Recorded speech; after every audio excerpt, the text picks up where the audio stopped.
Diawali di sebuah pangkalan militer Mocha yang berlokasi di utara Yaman, diketahui bahwa pasukan perdamaian dari Uni Emirat Arab yang bermarkas di sana dalam rangka membantu mengatasi krisis kemanusiaan yang melanda negara tersebut. Para prajurit nampak sangat antusias saat berlatih fisik di dalam kampnya, mengingat bahwa mereka sebentar lagi akan menjalankan sebuah misi cepat tanggap yang merupakan misi terakhir sebelum mereka berpulang ke kampung halamannya masing-masing.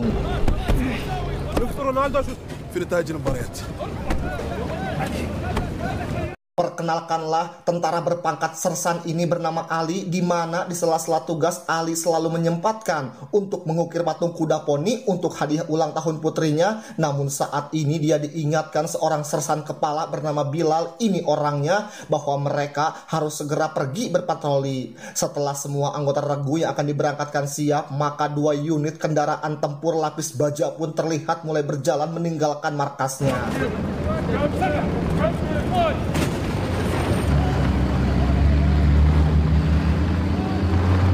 Di tengah perjalanan mereka mendapati kendaraan pasukan lokal yang sedang mengalami masalah sehingga Bilal menginstruksikan regu patroli 02 untuk mengawal mereka, sementara regu patroli 01 yang dia pimpin harus meneruskan perjalanannya lebih dulu. Tak lama berselang, kendaraan mereka sampai di sebuah padang gembala di mana Ali nampak begitu dekat dengan bocah-bocah di sana, sedangkan sebuah informasi dari Pak Tua didapatkan oleh Bilal bahwa sebagian ternak kambingnya telah dicuri pemberontak yang datang dari belakang perbukitan. Saat perjalanan kembali dilanjutkan menuju lokasi tersebut, entah kenapa bocah tadi seketika mengingatkan Ali pada kedua anaknya yang menurutnya pasti sudah sangat merindukannya pulang. Dan tanpa terasa kendaraan mereka sudah berada di sebuah ngarai sebagaimana dikatakan Pak Tua tadi. Bersamaan dengan itu mereka langsung dikejutkan dengan kemunculan si botak sambil memegang goloknya. Dia menatap tajam ke arah Bilal dan juga rekan-rekannya, dan inilah yang terjadi. Ya, sebuah tembakan RPZ mengenai dengan telak dan membuat kendaraan mereka terseok ke tumpukan bebatuan terjal sehingga mereka pun terjebak di sana menahan gempuran yang datang secara bertubi-tubi.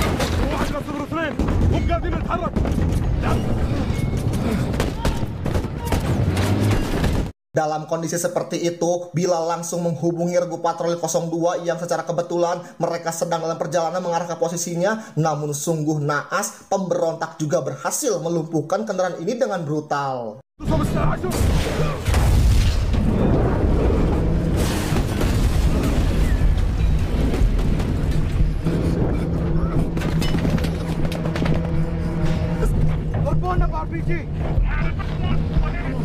Di saat yang sama, Bilal mendesak sang sopir agar segera menemukan solusi, dan setelah berusaha payah dia pun sempat berhasil membawa mobilnya bergerak keluar, meski pada akhirnya sebuah ledakan ranjau darat melumpuhkan fungsi kendaraan patroli 01 secara total. Adegan pun beralih ke markas di mana respon cepat dilakukan Pak Kolonel dengan memerintahkan Letnan Salim, ini orangnya, supaya dia segera membawa semua unit cepat tanggap termasuk tim medis untuk melakukan penjemputan terhadap 2 regu patroli yang sedang terjebak di zona musuh.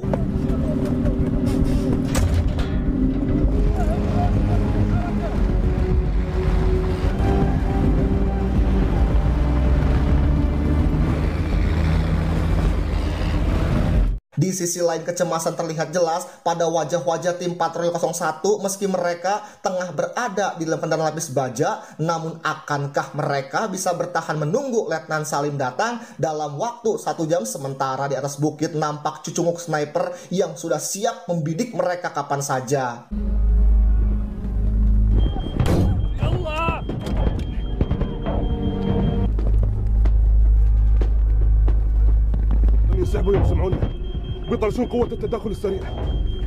Seiring pergerakan tim penjemput yang masih sekitar 10 menit lagi perjalanan, di luar kendaraan patroli 01 terlihat si botak dan pasukannya bergerak mendekat serta tak segan-segan menghantamkan kembali tembakan RPZ-nya.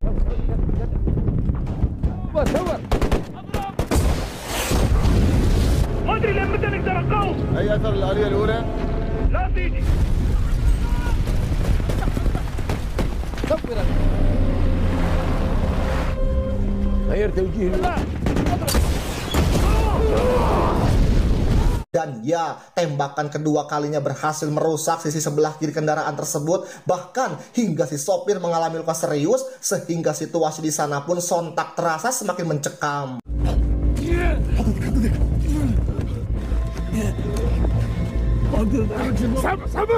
Kembali ke rombongan pasukan penjemput di mana Letnan Salim memutuskan untuk berhenti di sekitar 500 meter sebelum lokasi sebuah tempat yang tak dia sadari kalau ternyata sudah ada pengintai di sana. Alhasil si botak pun langsung menginstruksikan pemasangan ranjau darat di sepanjang jalur.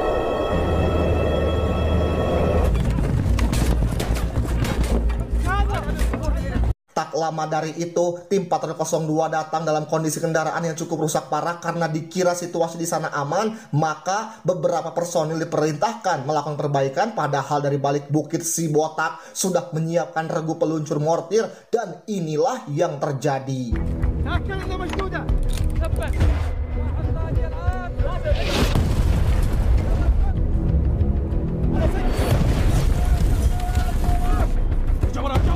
لازم نتم نتحرك عشان ما يحددون مواقعنا.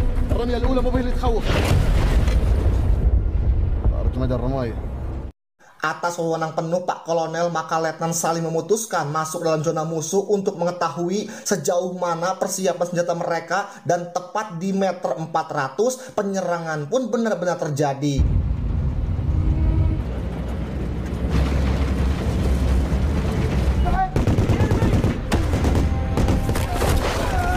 Dengan ini, pihak markas bisa mendeteksi koordinat posisi kelompok peluncur mortir musuh, dan Letnan Salim langsung meminta agar markas mengirim helikopter Apache untuk menetralkan posisi tersebut.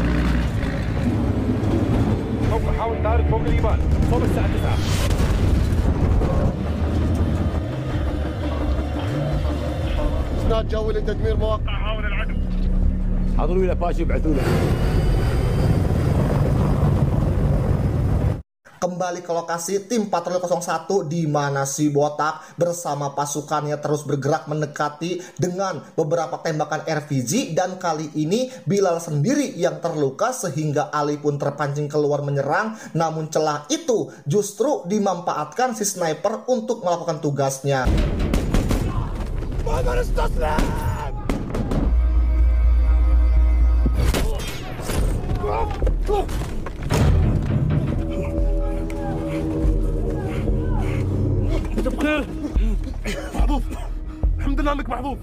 Si botak memaksa Bilal dan juga kawan-kawannya keluar dari mobil dengan melakukan cara seperti ini yang karenanya cukup membuat Ali hampir putus asa, sampai-sampai ia sempat menyapa keluarga di kampung halaman seolah-olah ia akan tamat riwayat dalam situasi tersebut.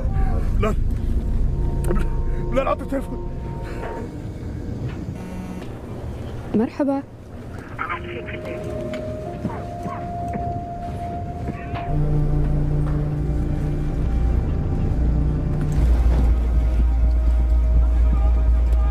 Beruntung satu anggota Salim dari tim 11 mengaku sangat dekat dengan tim 01 ini, serta Salim pun merespon baik rencananya untuk melakukan penyelamatan lebih awal bersama dengan tim medis, dan benar saja pergerakan mereka cukup membuat si botak menarik mundur pasukannya sehingga Bilal dan kawan-kawannya kembali bisa menghirup udara yang lebih sedikit segar.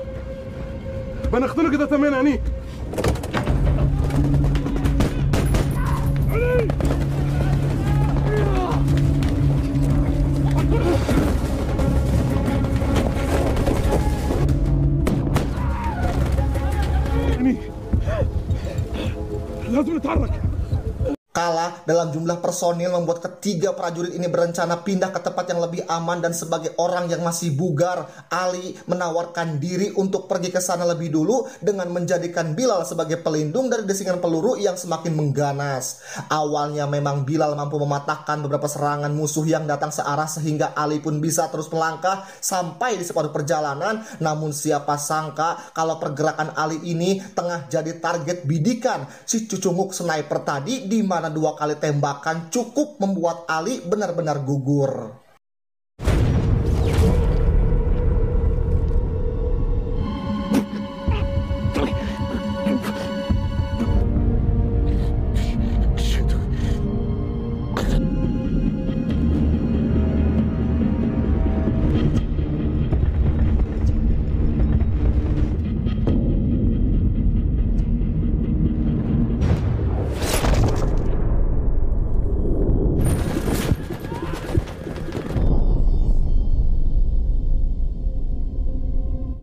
Kembali pada pergerakan kedua tim tadi, di mana kedatangan mereka cukup membuka harapan Bilal untuk bisa segera keluar dari sana. Namun seketika harapan itu patah oleh sebuah ranjau darat yang tiba-tiba meledakkan mobil mereka.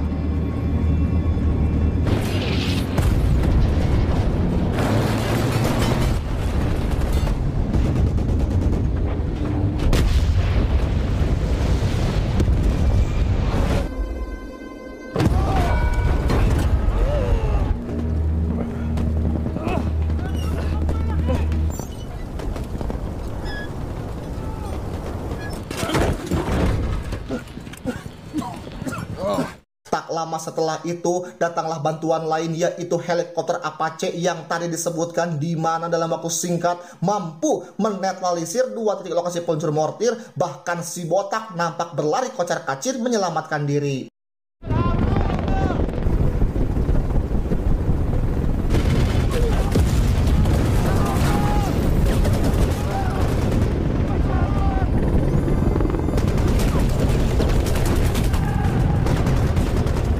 Di saat konsentrasi musuh terfokus pada gempuran Apache, komandan regu tim 11 yang bernama Said sempat mencoba keluar untuk meraih posisi Bilal, namun ia berhasil digagalkan oleh si sniper tadi, ditambah serangan dari personil lain yang mana jumlah mereka seolah tak ada habis-habisnya.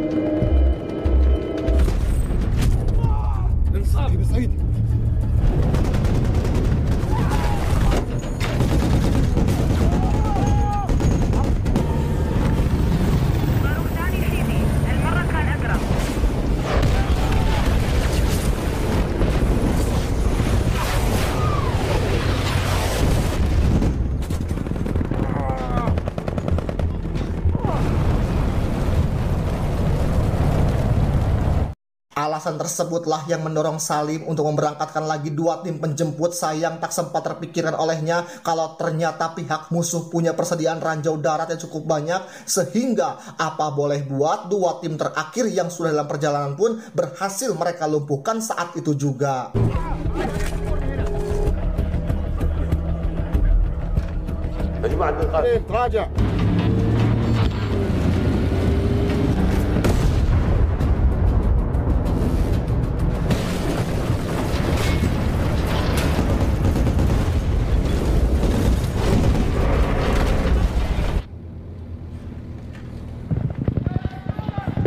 Berjumlah 5 kendaraan lapis baja yang sudah terjebak di zona musuh sampai sejauh ini, dan sebagai komandan operasi tentunya Salim dituntut untuk memeras otak dan juga mengulik strategi, karena walau bagaimanapun apa yang telah dilakukan para pemberontak jelas tak layak untuk dibiarkan. Tak lama kemudian Salim mendapatkan hasil pantauan real time di lokasi tempur dari pihak markas, yang mana setelah menganalisanya ia pun mendapatkan sebuah ilham, hingga pada saat itu juga Salim menyatakan berangkat bersama semua tim yang tersisa dengan menjadikan rongsokan kendaraan-kendaraan tadi sebagai tameng mereka.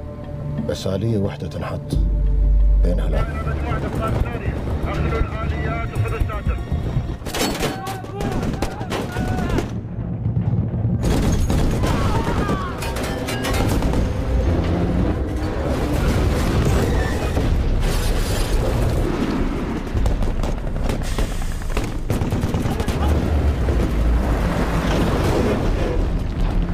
Singkatnya, mereka berhasil masuk ke dalam zona yang meskipun penyerangan musuh belum berhenti, namun mereka tetap terus berjuang dan berproses evakuasi prajurit pada 2 mobil pertama pun selesai dilakukan.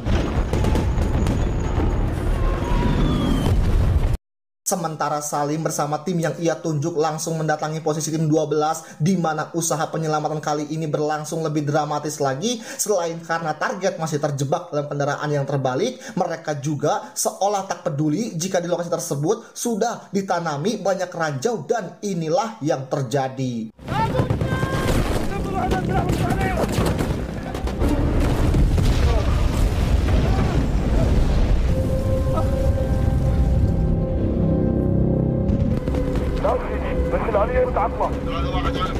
Kembali ke tim 11 yang dipimpin Said, yang atas dukungan rekan setimnya, dia berinisiatif keluar untuk mencari persembunyian si penembak jitu, dan ketika jarak pandang musuh terganggu dengan tembakan asap, maka Said pun memulai pendakian ke lereng bukit.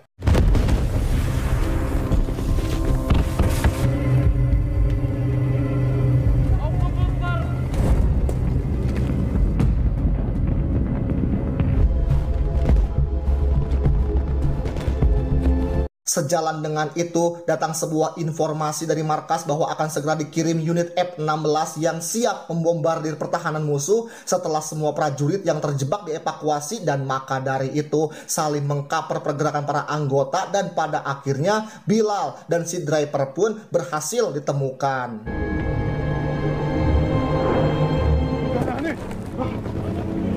بلال بطل لكم من هني.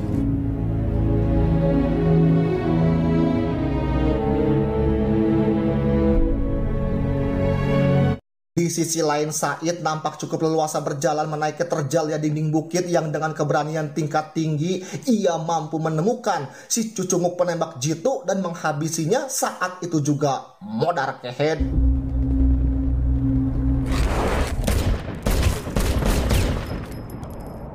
Sementara di saat yang sama seorang anggota takut menahan sedih manakala jasad Ali ditemukan dalam keadaan ngaringkuk tak berdaya, sebelum kemudian ia pun lekas menggendongnya menuju titik penjemputan.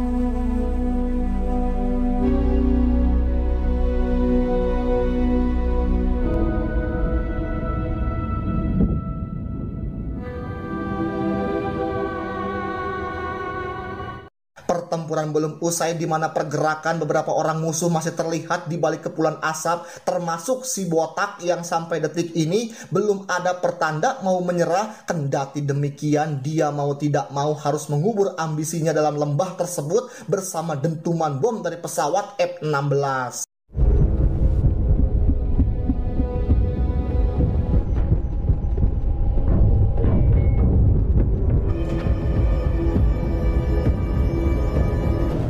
شاهين 2-1 احرق القطع عليهم.